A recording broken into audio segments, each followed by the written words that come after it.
Thanks for staying up later. I'm Bob Costas. Hope you've been with us during the past few weeks as we've been replaying some of the programs that first aired on later from the late 1980s through the mid-1990s.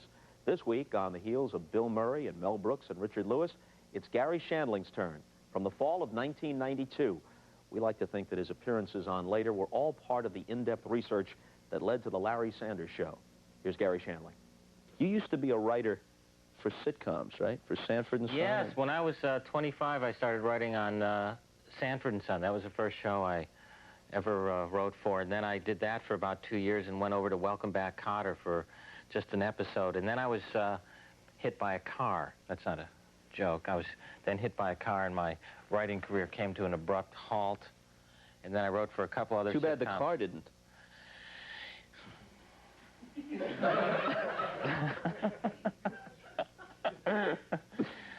Oh, let's start this segment again. No, I'm kidding. Yeah, it is too bad the car didn't. I was really hurt, and I remember laying in the hospital thinking, okay, so life is clearly short and can end quickly, because I was really critically hurt, and I thought, do I really want to sit behind a typewriter the rest of my life? And so it was really quite a revelation in the hospital there. I said, man, maybe I'll try stand-up. As soon as I can. True. But you know, it just never sounded so stupid to me as it does right now. But that's true. That's true. So I came out of the hospital, I got well, and I started to stand up. God, I love that story. You know, it has dramatic overtones. But everything has come full circle, because now I participate hugely, of course, in the projects that I work in writing-wise. So I've used all the things I learned as a television writer and the stuff that I do as a performer. Did you enjoy writing for other people? Well, I don't. It's not that I don't enjoy writing for other people. I don't enjoy writing something that's a formula over and over again. So once I would write 1 or 2 or 3 scripts, I would go, why do you want to write 3 more of the same show? And I really had a crisis about that as a young writer, because I wasn't motivated financially just to keep writing scripts. So that's always what's prevented me from getting into a formula situation, I think, in my shows, you know. I get bored easily, so that's why I really stopped. Do you miss doing stand-up? I know you do it some still, but not as much as you used to, right? Well, I did a stand-up special for HBO about a year ago and got that out of my system. I'll probably start doing stand-up again at some point until I get it right. I don't really think that I've reached my potential as a stand-up comic yet. I'm never happy with it. Now, I've seen you in stand-up situations a couple of times. And granted, the people who plunk down the money, especially once you'd made your reputation, are your fans. Nice way to put it. People plunk down their money. They plunk it down with verve. People, no, you're not going to. Here's my 20 bucks. Give me Garry Shandling. No, what I mean is, why didn't you just say people come for the enjoyment of seeing some comedy? Not plunk down $20. Okay, but go make your point. Allow me to rephrase. Yeah, make your point. Those comedy buffs who happily cough up the dough, they seem to be pleased. Those suckers? Is that where you're headed with this? Where are you headed with this? They seem to be roaring, and yet you're out there saying, I can do better than this, I haven't gotten it right? Oh, listen, all kidding aside, there have been nights when I have said to an audience, I will give you your money back. Ask for it when you leave. I don't know what happens, because I'm gone. For all I know, all hell breaks out once I leave. But I have walked out of theaters feeling guilty that the audience didn't get their money's worth. I really have. Is that a condition common to most, if not all, comics? Or do you think it's Garry Shandling? Well, I have never had a comic say, oh, I feel guilty about getting paid. I've heard them feel bad about their show or something, but I've actually felt guilty about it when it's a good, when it's not a great show. I mean, really, 9 times out of 10, it turns out the audience had a great time. But I really try to please an audience. Can you get rusty? Well, as well-oiled as I seem now, Yes, you can get very rusty. It's another muscle altogether, and your mind gets in a certain gear there, and I get really rusty at it, yeah. On the other hand, I get really bad at it when I do it too often. I get into formulas and rhythms that are just habit. So for me, it's a fine line between working too much and working too little. And I try and take a lot of time off and then go back to it. You obviously are a lifelong fan and observer of talk shows. Otherwise, you couldn't satirize them as well as you have. You have to have an affection for it, even as you pull out the knife about certain aspects of it. That's right. That's why my show isn't mean-spirited. The Larry Sanders Show isn't mean-spirited. There's a love that underlies the satire. I really believe that. What was your favorite growing up? I mean, besides The Tonight Show, which is kind of obvious. Well, you know, I remember watching them all, but Jack Parr, Steve Allen, which were, of course, The Tonight Show. But I used to watch the Merv Griffin Show, which in Tucson, where I grew up, was on when I came home from high school. So if I didn't really go out that particular day to play baseball or football, which I did a lot of because the weather was always great in Tucson growing up, I would sit and watch Merv Griffin when he had Arthur Treacher on. Right. And, and wow, what a show. Right. And, remember how and Monty Rock, who used to come on with the dogs. And now I will get letters. Last time I mentioned Monty Rock, I got an 8x10 of him because he's still around saying, I heard you mention my name and I'd love to be on your show. So now I can expect to be flooded with more Monty Rock. Monty Rock the Third. Monty Rock the Third. See, you remember. And I'm trying to think what other talk shows were around at that. Yeah, Mike Douglas. Yeah, I used to watch Mike Douglas. Were you a fan of Cabot's show? Yeah, I was a fan of Cabot's show for a while. I don't remember turning off to the Cabot show, but I did find myself not watching it as often as I had when it first started. But I thought Dick Cavett, of course, had a wonderful show, especially when he would have Woody Allen on. I thought he did some wonderful interviews. You know, Dick Cavett had someone on the show who died on the show. Yeah. I think that's the only circumstance. But the way I heard the story, and I never saw the thing, is that Dick Cavett was interviewing somebody, and in the chair next to him, this guy started this, like, slump. And Cavett still didn't know that the guy really had anything wrong with him. And then some gurgling sound started to come out of the guy. And he just thought, well, this guy must be some sort of weirdo. And it wasn't until, I guess what happened is evidently he started to slowly, literally do one of those.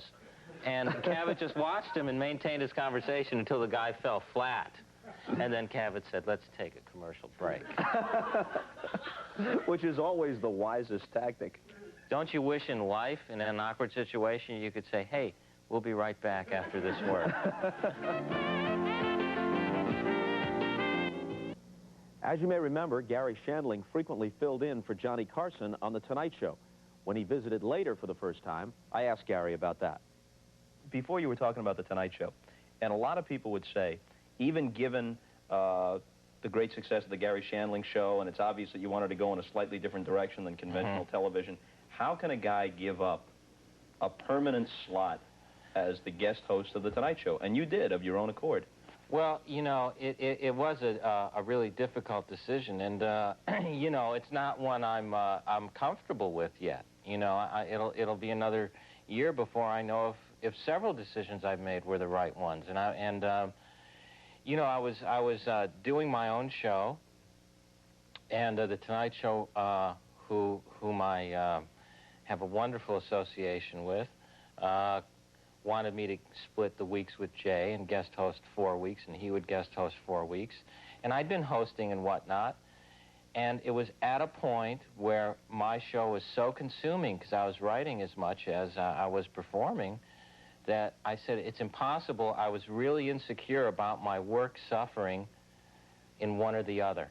Yeah. I said, my goodness, I don't nearly have time to go out, and I didn't have time to go out, as Jay did, and work on monologues. And, you know, suddenly I would finish an episode of my show, and people don't realize how difficult it is to sit down and then write monologues each night for The Tonight Show. And I didn't have a team of writers. I certainly had a friend or two that would help, but it wasn't like I was... So the guest host doesn't tap into Johnny's writers? No, they don't. They don't. Now, you know, if you do that regularly, you want a pretty quickly assemble a team of writers, because it's impossible for anyone to be that prolific, and I'm certainly not. And, you know, I think in retrospect, if I had it to do over again, I might make a decision to continue hosting The Tonight Show and restructure my own show so that it wouldn't have been as grueling, or find a way that I didn't have to work quite as hard on it, so that I could have done other things. There were other things I turned down, too. This isn't going to happen, didn't happen, I'm sure, to Johnny Carson. It's past the point where it's going to happen with Jay or Arsenio or David Letterman. But let's say in the early days of you guest hosting The Tonight Show, were the people who came out at the end, an author or somebody who comes out, and you could tell they don't know who you are. When I first started doing this, if the person was not a sports fan, person had no idea who I was. And if they don't stay up till 2 in the morning and they're not a sports fan, they still have no idea who I am. And a lot of times they would sit down with no sense of what the show was. And I'm not saying that they have to have my full bio down, but if they don't know who you are and they can't distinguish what your approach in any way is from anyone else, they start pulling their answers out of the file. Even the same answers they gave the guy from Entertainment Tonight or whatever. Yeah. Very difficult to do it that way. Well, I think that, you know, that's why a show that is new needs time, as yours was given, to grow and for people to become familiar with it, because then they're comfortable, the guests are comfortable with the interviewer, and the show just gets better and better. So when people come on here, they come on Letterman, they know what to, you know, what to expect and what that interchange is going to be like, basically. So if someone new like Dennis Miller when he first started and people didn't know what kind of interviewer he was, you could see the guests would come on and kind of, you know, there's that weird energy. Well, that's just when you say, okay, let's see how this show grows. So you're right. When I first started hosting The Tonight Show, guests used to come on and, you know, and fidget and look, you know, trying to, and, you know, I think I have a fairly good technique at sort of making a guest comfortable, because I don't think I have that much of a veneer up. So it's like, okay, look, I know you don't really know me, but just what projects will you be doing soon? You know? And as long as the interviewer sort of can sense the point of view of the person they're interviewing, I think that you can straighten it out. If you had stuck with the talk show game, if you'd become the host of The Tonight Show or accepted the Tribune Company's offer to do what became the Dennis Miller Show, do you fear what you would have become? Is that part of the message here, if there is any kind of message? Well, you know, that's a good question that I haven't been asked before prior to 1 a.m. And, you know... Hey, we just moved up half an hour. We're doing great. This really must mean Letterman's gone. No, I know you're on at 1:30, but I meant specifically 1 a.m. You didn't get my time slot right either, pal.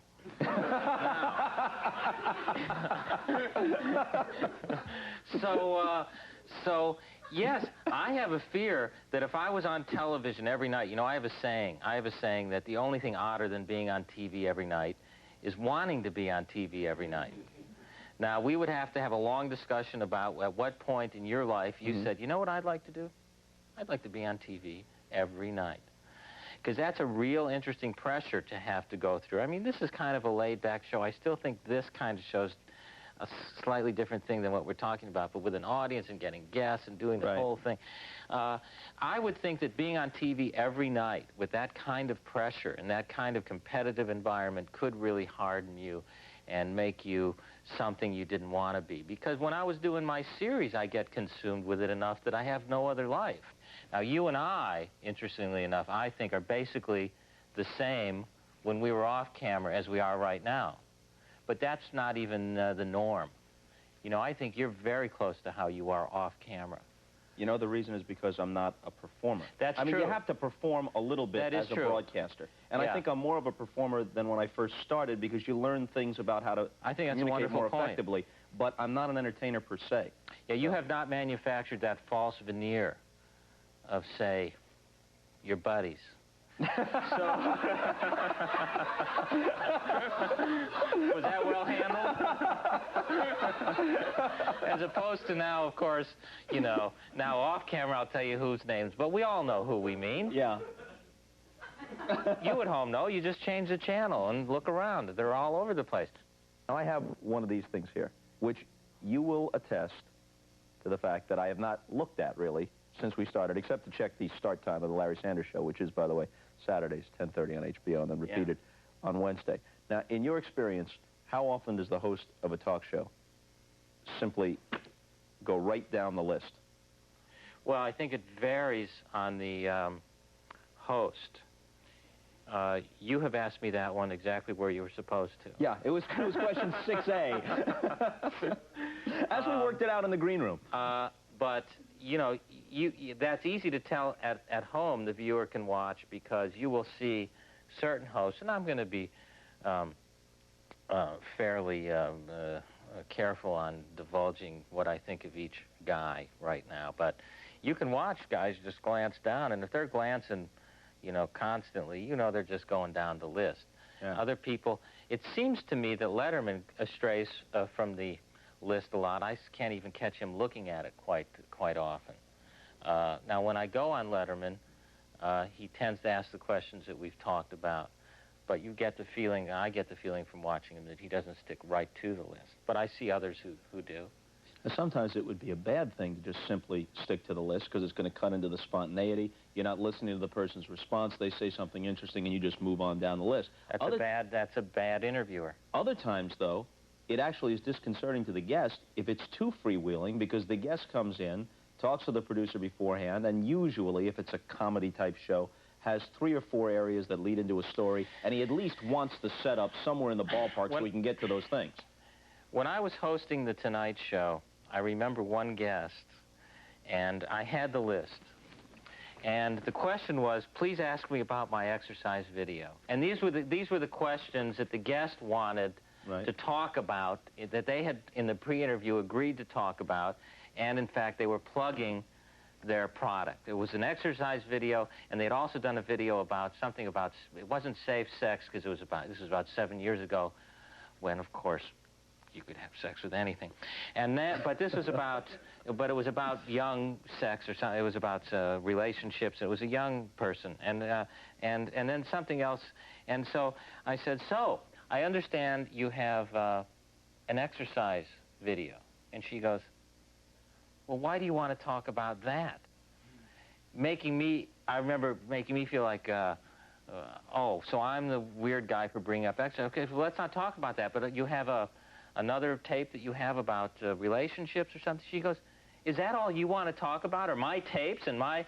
And I remember, I went, well, gee, you know, and finally I just pulled the card and I said, this is on the list of things you wanted to talk about.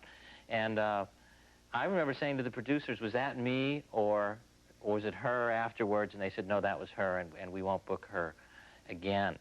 So the list, to answer your question, sometimes you have to have good instincts when to stick to the list with what guests and when not to. Because even when the guest agrees on the list, they can get nervous or something and go off it completely on the air. How many times, roughly, did you do The Tonight Show, filling in for Johnny?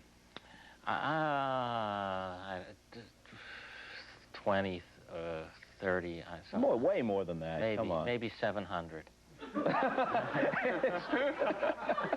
I don't know. I'm not like the guys who keep track. I'd have to look at the nail marks in the wall, because I used, like a prisoner of war, I used to scratch it into the wall each time I hosted. I don't know, but no, you're probably right. 5, 10, 15, 20, 25, 30, 30, 40, not many times, because it's like 5 times for a week, so maybe I did 10 weeks, 8 weeks, I don't really know. Well, but in any case, enough I'm hoping to answer this question. Okay. Did your sense of how a show was going, not how you were doing, you know, as a comic getting laughs, but how a show was going, did it improve? Because I find when you're in the middle of something, you don't often have a really good sense of how it's playing at home until you develop an ability to gauge that, and it's not necessarily an ability you're born with. There were many times I couldn't tell. And there's a very weird thing that happens. I don't know if it happens as much on a show like this without a live audience. But there's some of your staff members here, but they do not qualify, trust me. Automatons. As either live or an audience. And I'm kidding. So, but there's a strange thing that happens where it can feel one way in the studio. even to the producers. And they go, gee, but for some reason on TV, when you're right in there, that vibe doesn't carry through to TV, and it can be a wonderful show on television, whereas there was a really weird feeling in the room that and I always remember, especially when I was performing, doing stand-up on The Tonight Show, I remember thinking that I had done really badly, and then going home and going, gee, this was really fine. So, and that wasn't like a comics paranoia, but rather that juxtaposition of the reality of the room versus television. Retrospectives. Next week, we'll go to the movies with Martin Scorsese, Robert Duvall, James Woods, and Ron Howard. Until Monday, see you later. You're on at 1:30? It's 2 a.m. by now. Okay, so that counts for only 2 nights a week. Because no one ever watches 4 nights a week of you, do they? Who can stay up that many nights in a row? Look at you.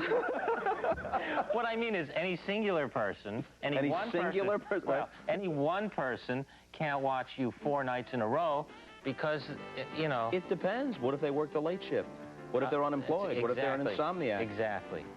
There's your demographic right there. That's why advertisers prize this show, my friends. See you later.